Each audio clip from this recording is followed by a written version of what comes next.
तो ये गियर अगर क्लॉकवाइज मूव होगा तो दूसरा जो गियर उसे अटैच है वो एंटी क्लॉकवाइज मूव होगा। इसका मतलब कि हर पहला पहला क्लॉकवाइज, दूसरा एंटी क्लॉकवाइज, तीसरा क्लॉकवाइज, एंटी क्लॉकवाइज।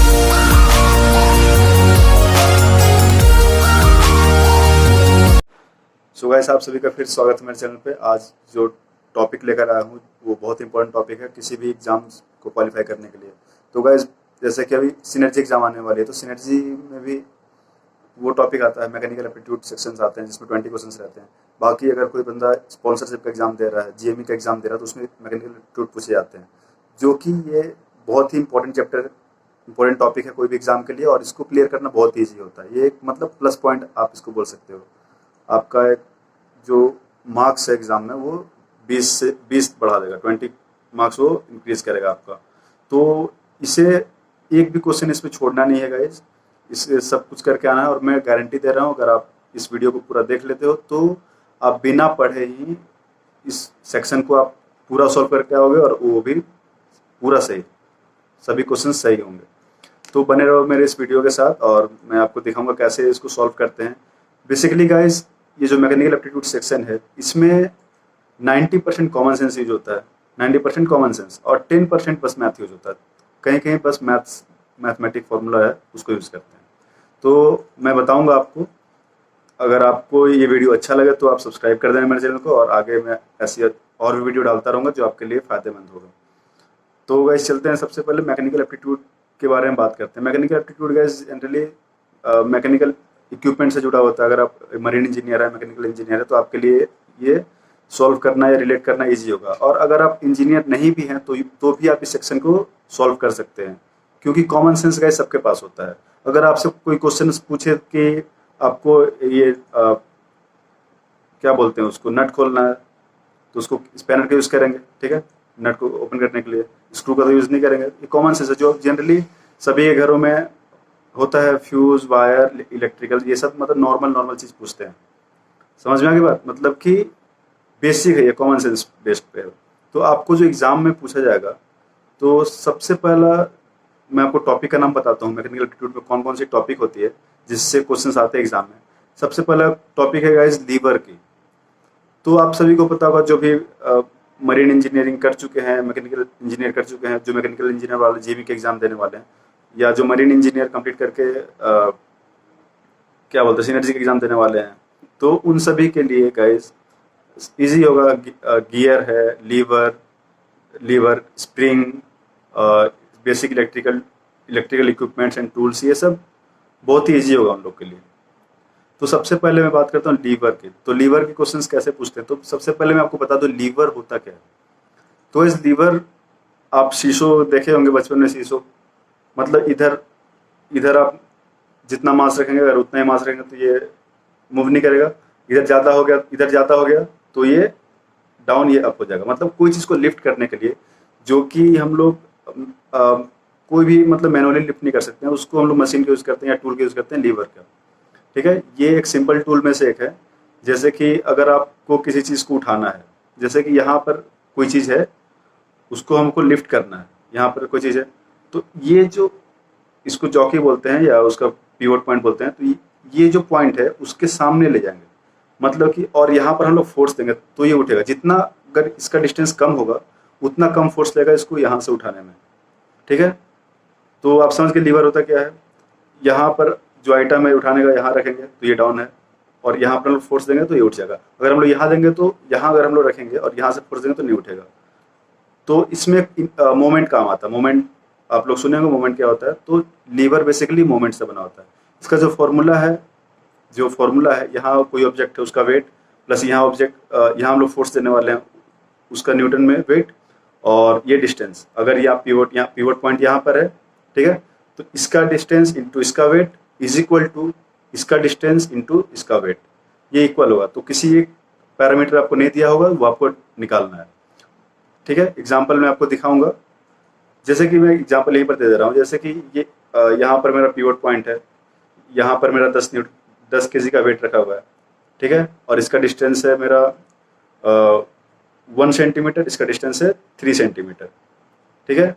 तो इस पर हम लोग कितना फोर्स लगाएंगे, मतलब ये दिया हुआ है, यहाँ फोर्स, यहाँ जो रखा हुआ आइटम, उसका वेट दिया हुआ है, ठीक है। और यहाँ हम लोग कितना न्यूटन लगाएंगे, तो W into this is equal to W into this. तो ये इससे आप निकाल सकते हो। तो ये लीवर से बेसिकली यही क्वेश्चन आते हैं, ठीक है। उसके बाद आता है मेरा गियर्स। तो गियर्स तो इंजीनियर का गियर से बहुत गहरा आता है, आप लोग समझ सकते हो गियर क्या होता है। तो गियर बेसिकली गाइस मोशन को ट्रांसमिट करता है, ठीक है। मोशन को ट्रांसमिट करेगा, स्पीड को रिड्यूस करेगा या स्पीड को इंक्रीज करेगा। तो बेसिकली जहाँ मुझे स्पीड को इंक्रीज करना डिक्रीज करना, वहाँ पर गियर्स का यूज होता है, गियर बॉक्स यूज होता है। तो गियर्स में बेसिकली गाइस क्या होता है, मेरे गियर्स होती है, गियर्स मतलब कनेक्टेड होती है उसके टिथ से, ठीक है। तो इसके 3-4 फंडे हैं जिससे कि आप क्वेश्चन सॉल्व कर सकते हो गियर के। पहला फंडा है गियर का कि देखो ये दोनों गियर टिथ में कनेक्टेड है, ठीक है। तो ये गियर अगर क्लॉकवाइज मूव होगा तो दूसरा जो गियर उसे अटैच है वो एंटी क्लॉकवाइज मूव होगा। इसका मतलब कि हर पहला क्लॉकवाइज, दूसरा एंटी क्लॉकवाइज, तीसरा क्लॉकवाइज, एंटी क्लॉकवाइज, मतलब हर ऑड नंबर जो फर्स्ट वाला है उसके मोशन के अकॉर्डिंग चलेगा, उसके डायरेक्शन के अकॉर्डिंग, और हर इवन नंबर उसके सेकंड वाले के डायरेक्शन के अकॉर्डिंग। मतलब कि अगर गियर का सीरीज है, ठीक है, मान लो कि 7 गियर है, ऑड नंबर में गियर है, तो इसका जो डायरेक्शन होगा वो लास्ट वाले का वही डायरेक्शन होगा अगर ऑड में है तो, और ये इवन में है तो वो उल्टा ऑपोजिट, अगर ये क्लॉकवाइज घूम रहा है तो वो एंटी क्लॉकवाइज घूमेगा। समझ में आ गया। तो ये गियर का पॉइंट है। और दूसरा पॉइंट क्या होता है कि अगर ये गियर का टीथ ज़्यादा है, number of teeth of this gear is more than second number of gear, then this gear will be move faster than this, ठीक है। तो इसका जो स्पीड होगा वो ज़्यादा होगा, जिसका कम टीथ होगा उसका स्पीड ज़्यादा होगा, जिसका बड़ा टीथ होगा उसका कम होगा। तो हम लोग को अगर मान लो स्पीड रिड्यूस करना है तो हम लोग आगे कौन सा गियर लगाएंगे, जो ड्राइविंग गियर होता है। जो ड्राइविंग गियर होता है स्पीड कम करना है तो ड्राइविंग गियर को छोटा रखेंगे और ड्रिवन गियर को बड़ा रखेंगे, ठीक है। तो बड़ा गियर है तो वो जो स्पीड होगा उसका स्पीड होगा रिड्यूस हो जाएगा। इसका आरपीएम मान लो कि 10 है तो इसका आरपीएम ये हो जाएगा 5। समझ में आ गया। तो ये गियर का मेरा बेसिकली पॉइंट होता है। उसके बाद ये तो गियर का हो गया। इसी से आप क्वेश्चन आते हैं, मतलब कि गियर का सीरीज दे देगा, आपको बोलेगा कि इसका अगर एंटी क्लॉकवाइज है तो इसका क्या होगा। तो आप लोग रिलेट कर सकते हो, clockwise anti clockwise, clockwise anti clockwise, clockwise. अगर ऑड है तो सेम डायरेक्शन, इवन है तो डिफरेंट डायरेक्शन, ठीक है। तो ये बेसिकली गियर का फंडा है। उसके बाद मेरा क्या है, पुली का कंसेप्ट आता है। तो जनरली गाइस पुली आप लोग पढ़े होंगे, 11th में पढ़े होंगे आप लोग, और इंजीनियरिंग में भी पढ़े होंगे पुली। तो ज़्यादा डीप में जाने की जरूरत नहीं है, आप लोग पुली को अच्छे से जानते होंगे। फिर भी मैं आपको बेसिक कंसेप्ट बताता हूँ पुली क्यों यूज़ करते हैं, कहाँ यूज़ होता है। तो बेसिकली गाइस पुली भी एक सिंपल टूल है, उसको हम लोग कोई भी चीज़ को लिफ्ट करने में यूज़ करते हैं। देखो पुली हम लोग का जो लिफ्टिंग है वो ईजी कैसे बना देता है। अगर कोई चीज़ को हम लोग को नॉर्मली उठाना रहता है तो कैसे उठाते हैं, ऐसे उठाते हैं, ठीक है। अगर बहुत ही भारी चीज़ है तो ऐसे हम लोग नहीं उठा पाएंगे। तो क्या करते हैं कि इसको हम लोग टाई करते हैं और एक सीलिंग यूज़ करते हैं, पुली यूज़ करते हैं, सीलिंग पे पुली यूज़ करते हैं, और उसमें जो रोप है या वायर रोप है या कोई भी रोप होगा उसको हम लोग क्या करते हैं, सीलिंग के थ्रू ला करके, पुली के थ्रू ला करके हम लोग डाउनवर्ड फोर्स लगाते हैं। क्लियर है। मतलब कि नॉर्मल उठाने के लिए हम लोग ऐसे नहीं लगाना, हम लोग को डाउनवर्ड फोर्स लगाना है। तो वो जो लिफ्टिंग का जो प्रोसेस है बहुत ईजी हो जाएगा। हम लोग को ऐसे फोर्स नहीं लगाना है, डाउनवर्ड लगाना है, तो वो ज़्यादा ईजी होगा। कोई चीज़ को पुल करना ज़्यादा ईजी होता है। तो इस तरह से पुली हमारे जो लिफ्टिंग प्रोसेस है उसको ईजी बनाता है। समझ में आ गया। और दूसरा जो होता है पुली का, बहुत उससे ही क्वेश्चंस मेरे दूसरे वाले से ही आते हैं कि अगर मेरा 2 पुली है वो बेल्ट से कनेक्टेड है, मतलब कि उसका बीच का जो कनेक्शन है बेल्ट के थ्रू है, बेल्ट या चैन के थ्रू है। तो उसमें आप देखोगे, इससे क्वेश्चंस आते हैं, अगर इस पुली का जो मोमेंट है, रोटेशन है, अगर वो क्लॉकवाइज होगा तो इस वाले पुली का भी रोटेशन क्लॉकवाइज ही होगा। गियर में क्या था, वो दोनों कनेक्टेड थे आपस में टीथ के थ्रू, तो उसका उल्टा कनेक्शन था। अगर ये रोटेशन उल्टा था, ये एंटी क्लॉक, ये क्लॉकवाइज, तो गियर पुली के केस में क्या होगा, ये मेरा अगर क्लॉकवाइज आता है तो ये भी क्लॉकवाइज जाएगा, सेम डायरेक्शन जाएगा। पुली में सेम डायरेक्शन होता है अगर वो बेल्ट ड्राइव से या चेन ड्राइव से कनेक्टेड हो तो बेसिकली ये मेरा पुली होता है। इसी से ही क्वेश्चंस आते हैं, जो 2 कंसेप्ट बताया उससे जनरली क्वेश्चंस आते हैं।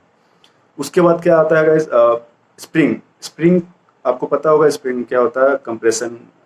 कंप्रेस करते हैं तो कंप्रेशन होता है, स्ट्रेच करते हैं तो उसका ये होता है एक्सपेंशन होता है। तो स्प्रिंग में भी 2-3 कंसेप्ट है जिससे क्वेश्चंस आते हैं। तो सबसे पहला कंसेप्ट गाइस, अगर मेरा स्प्रिंग है, ठीक है, उस पे हम लोग 10 न्यूटन फोर्स से उसको हम लोग ये स्ट्रेस कर रहे हैं, एक्सटेंड कर रहे हैं। तो इसमें मान लो कि अगर कोई भी ऑब्जेक्ट है, मतलब कि ऐसे स्प्रिंग हैंग्ड है, ठीक है, उसमें कोई ऑब्जेक्ट हम लोग यहाँ हैंग कर दिए, उससे स्ट्रेसिंग बढ़ेगा मेरा। अगर मेरा 10 केजी का जो वेट है वो स्प्रिंग को 5 सेंटीमीटर अगर इलोंगेट करता है, तो मेरा 20 केजी का जो वेट है वो कितना करेगा, 5 × 2 डबल करेगा उसका 10 सेंटीमीटर। ये 10 केजी का 5 करेगा तो 20 केजी का 10 करेगा 10 सेंटीमीटर। तो इससे क्वेश्चंस आते हैं बेसिकली।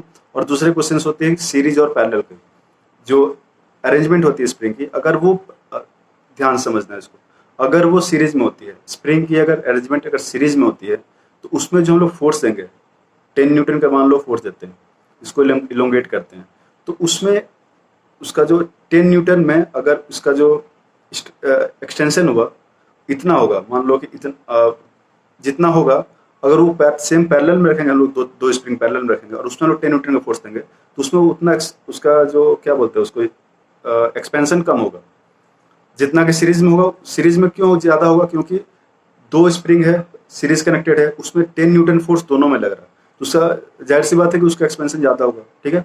और वही जो पैरेलल है, तो उसमें क्या होता है कि दो फोर्स आपस में डिवाइड हो जा रहे हैं। अगर 10 न्यूटन फोर्स देंगे उस अरेंजमेंट में, तो 5 न्यूटन इसमें लेगा, 5 न्यूटन उसमें लेगा, उसका जो एक्सपेंशन होगा वो कम होगा इसकी वजह से। तो इससे भी क्वेश्चन आते हैं।